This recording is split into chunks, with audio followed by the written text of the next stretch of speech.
ناظرین، اکثر ہمیں ایک بات سننے کو ملتی ہے کہ اتنی دفعہ فلاں تسبیح پڑھ چکے ہیں مگر کوئی فائدہ نہیں ہو رہا، اتنے مہینوں سے کوئی خاص ذکر اذکار کر رہے ہیں مگر اولاد نہیں ہو رہی، رزق کے وظائف پڑھتے پڑھتے ایک عرصہ بیت گیا مگر رزق میں اضافہ نہیں ہو رہا، کاروباری بندش دور کرنے کے لیے فلاں تسبیح کیے جا رہے ہیں مگر کاروبار دن بدن بڑھنے کی بجائے گھٹتا جا رہا ہے۔ آخر کار اتنے ورد وظائف عبادتیں ریاضتیں چلے پڑھائیاں کر لیں مگر پتہ نہیں کیوں اللہ ہماری سنتا ہی نہیں، آخر ہماری یہ تسبیح ہمیں کیوں فائدہ نہیں دے رہی۔ ناظرین، کیا آپ جانتے ہیں کہ بہت زیادہ ورد وظائف تسبیحات پڑھنے والے لوگوں کے سٹمک، لنگز اور کڈنیز اکثر ڈسٹرب رہتی ہیں۔ اللہ فرماتا ہے کہ یہ قرآن مومنین کے لیے ہدایت ہے جبکہ ظالم اسی سے اپنا نقصان بڑھائیں گے۔ تو کہیں آپ اس قرآن سے شفا حاصل کرنے کی بجائے اپنا نقصان تو نہیں بڑھا رہے؟ کیا واقعی آپ کی تسبیحات آپ کو کوئی فائدہ دے رہی ہیں یا الٹا نقصان کی طرف لے جا رہی ہیں؟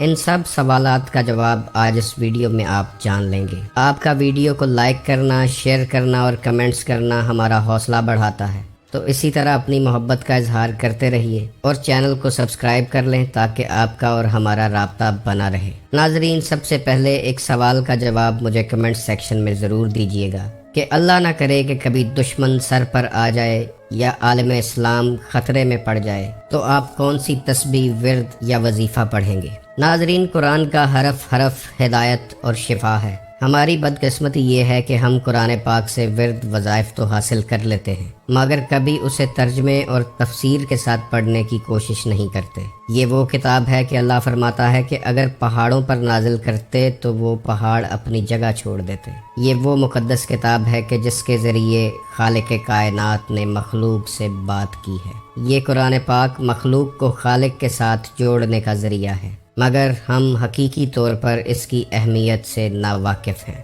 ناظرین، یہاں آپ کو ایک مثال کی مدد سے سمجھانا انتہائی ضروری ہے۔ آپ کے پاس ایک گلاس ہے جس میں 2 قطرے زہر کے ہیں۔ اگر آپ اس گلاس کو خالص دودھ سے بھر دیں تو کیا وہ دودھ پینے کے قابل ہو جائے گا؟ اور کیا آپ اس دودھ میں سے وہ 2 قطرے زہر کے نکال سکتے ہیں؟ ایسا ممکن نہیں ہے کیونکہ وہ سارے کا سارا خالص دودھ اب زہر بن چکا ہے۔ در حقیقت یہی حال ہم مسلمانوں کا ہے۔ ہمارے اندر لالچ، حسد، کینہ، بغض، دشمنی، غیبت جیسے زہر موجود ہیں۔ اب ہم جتنی بھی نورانی تسبیحات، ورد وظائف کرتے جائیں وہ اندر جا کر اسی زہر میں شامل ہوں گے اور اس زہر کا حصہ بن کر اس زہر کو بڑھاتے چلے جائیں گے۔ اس زہر کا اثر پہلے ہماری روح پر آئے گا اور اس کے بعد جسم پر ظاہر ہوگا۔ کبھی انسان کی کڈنی خراب ہوگی تو کبھی لنگز ڈس آرڈر کا مسئلہ بن جائے گا، کبھی ہارٹ برن ہوگا تو کبھی سر میں درد رہنے لگے گا۔ وہ تسبیح آپ کو فائدہ دینے کی بجائے الٹا نقصان کی طرف لے جائے گی۔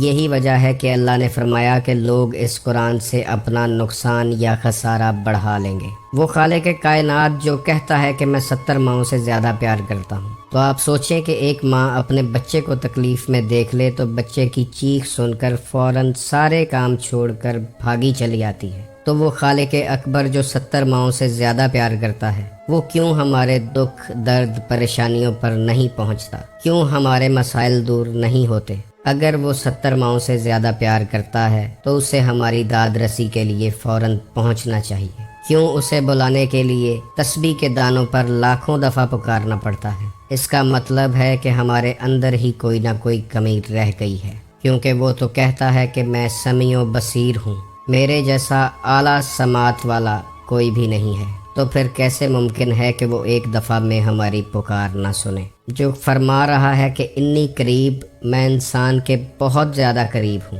جب کوئی پکارنے والا مجھے پکارتا ہے تو میں اس کی پکار کا جواب دیتا ہوں، تو پھر کیوں ہمیں اللہ کی طرف سے جواب آتا دکھائی نہیں دیتا؟ تو ان سب باتوں کی صرف ایک ہی وجہ ہے، اگر آپ اپنے ماں باپ کے نافرمان اور گستاخ ہیں، دوسروں کے حق پہ ڈاکہ ڈالتے ہیں، مخلوق خدا آپ کے ہاتھ اور زبان سے پریشان ہے، آپ کی ذات لوگوں کے لیے رحمت کی بجائے زحمت بن چکی ہے، آپ اخلاقیات کے کسی گرے ہوئے درجے پر فائز ہیں، بہن بھائیوں، رشتہ داروں، ہمسایوں کے ساتھ برے سلوک کے روادار ہیں، آپ گرے ہوئوں کو اٹھانے کی بجائے مزید گرانا پسند کرتے ہیں، اپنی ذات کو اونچا رکھنا اور دوسروں کو دبا کے رکھنا چاہتے ہیں، آپ لوگوں کی پیٹھ پیچھے ان کی برائی کرتے ہیں، تو پھر یاد رکھیں کہ آپ خانہ کعبہ کے اندر سر پہ ٹوپی اور ہاتھ میں تسبیح پکڑ کر ورد وظائف کرتے رہیں۔ وہ تسبیح آپ کے اندر موجود زہر میں اضافہ ضرور کرے گی مگر آپ کو کوئی فائدہ نہیں دے گی۔ دین اسلام میں ہمیشہ پریکٹیکل کو پریورٹی دی گئی ہے۔ اگر کبھی دشمن سر پہ آ جائے یا دین اسلام خدا نخواستہ خطرے میں پڑ جائے تو اس وقت آپ دشمن سے یہ نہیں کہیں گے کہ ٹھہر جاؤ، مجھے دشمن سے بچاؤ کا ورد یا وظیفہ پڑھ لینے دو، بلکہ اس وقت آپ کو جواب تلوار یا ہتھیار سے ہی دینا ہوگا۔ یہی وجہ ہے کہ خندق میں حضرت علی علیہ السلام نے پریکٹیکل کر کے دکھایا تھا۔ خندق میں ان کی ایک ضرب ثقلین کی عبادت سے افضل ہو گئی تھی۔ اس لیے انسان کو یہ دیکھنا چاہیے کہ وہ پریکٹیکلی کیا ہے۔ سخی سلطان باہو رحمت اللہ علیہ فرماتے ہیں، تسبیح پھری تے دل نہ پھریا، کی لینا تسبیح پڑھ کے ہو، علم پڑھیا تے ادب نہ سکھیا، کی لینا علم نو پڑھ کے ہو، چلے کٹے تے کچھ نہ کھٹیا، کی لینا چلیاں وڑ کے ہو، جاگ بنا دودھ جم دے نہ باہو، بھامے لال ہوون کڑ کڑ کے ہو۔ اگر تسبیح نے آپ کا دل نہیں پھیرا تو اس تسبیح کا کوئی فائدہ نہیں۔ ناظرین، یہاں آپ کو ایک اور مثال دینا بہت ضروری ہے۔ ایک صوفی درویش ایک مسجد کے سامنے سے گزرا تو وہاں کا امام تسبیح پر اللہ اللہ کا ورد کر رہا تھا۔ درویش نے پوچھا کہ اللہ کی یاد اچھی بات ہے، لیکن کس نیت سے اس خالق حقیقی کو پکار رہے ہو؟ تو امام مسجد نے جواب دیا کہ قرآن کے ہر حرف کے ساتھ 10 نیکیاں ہیں، تو میں نیکیاں اکٹھی کر رہا ہوں۔ اس درویش نے کہا کہ میں تمہیں ایک ایسا مشورہ دیتا ہوں کہ تمہارا یہ ثواب بڑھ جائے گا، تو تم اللہ کی بجائے تسبیح پر ابلیس کا نام جپنا شروع کر دو، کیونکہ اس کے نام میں ایک حرف زیادہ ہے اور اس کا نام بھی قرآن میں موجود ہے۔ ابلیس کا نام لینے سے زیادہ نیکیاں حاصل کر پاؤ گے۔ اس امام کے وجود پر ایک دفعہ بجلی گری اور آخرکار وہ اس درویش کے بتائے ہوئے نقطے کو سمجھ گیا۔ اسے یہ بات سمجھنے میں زیادہ وقت نہیں لگا کہ رب رب کر دے بڈھے ہو گئے ملا پنڈت سارے، رب دا کھوج کھرا نہ لبھا، سجدے کر کر ہارے، رب تے تیرے اندر وسدا وچ قرآن اشارے، بلے شاہ رب اونوں ملسی جڑا اپنے نفس نو مارے۔ سو ناظرین، سب سے پہلے اگر کوئی کام کرنا ہے تو اپنے کریکٹر پر کریں، کیونکہ کردار ہی انسان کی اصل ہے۔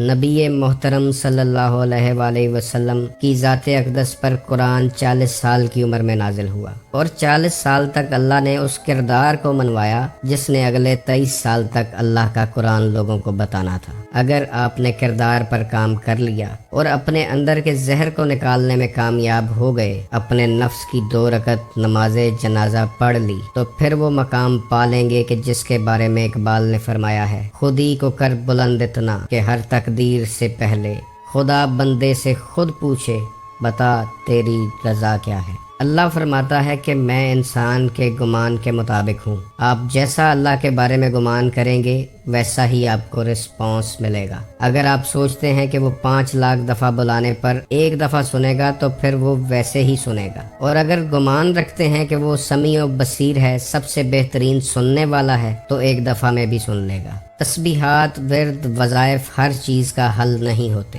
اگر آپ رزق بڑھانا چاہتے ہیں تو رزق کا راز بانٹنے میں پوشیدہ ہے، اسے محنت میں تلاش مت کریں۔ اگر آپ لوگوں کے لیے رحمت بن جائیں تو رحمت خدا بندی آپ کو خود بخود ڈھونڈ لے گی۔ لوگوں کو معاف کرنا سیکھیں تو اللہ آپ کو بھی معاف کر دے گا۔ لوگوں کی مشکلات دور کریں، آپ کی مشکلات خود بخود حل ہونے لگیں گی۔ لوگوں کے لیے رستے ہموار کریں، اللہ آپ کو صراط مستقیم پر لے آئے گا۔ لوگوں کے دکھ درد بانٹنے شروع کریں، آپ کی زندگی میں کوئی دکھ یا درد نہیں رہے گا۔ اور سب سے بڑھ کے اللہ سے تھوڑا سا پیار کر لیں، اسے بدلے میں آپ سے ڈھیر سارا پیار کرنا پڑ جائے گا، ورنہ قرآن پاک کی 114 صورتیں آپ کا کچھ نہیں کر سکتی اگر آپ کو 115ویں صورت سے پیار نہیں ہے، اور وہ 115ویں صورت اس خالق کائنات کی اپنی صورت ہے۔ وہ خالق اکبر فرماتا ہے کہ تم جدھر بھی دیکھو میرا ہی چہرہ ہے، یعنی کائنات کے ذرے ذرے میں اس کی نشانیاں پوشیدہ ہیں، کائنات کے ذرے ذرے میں وہ جلوہ افروز ہے۔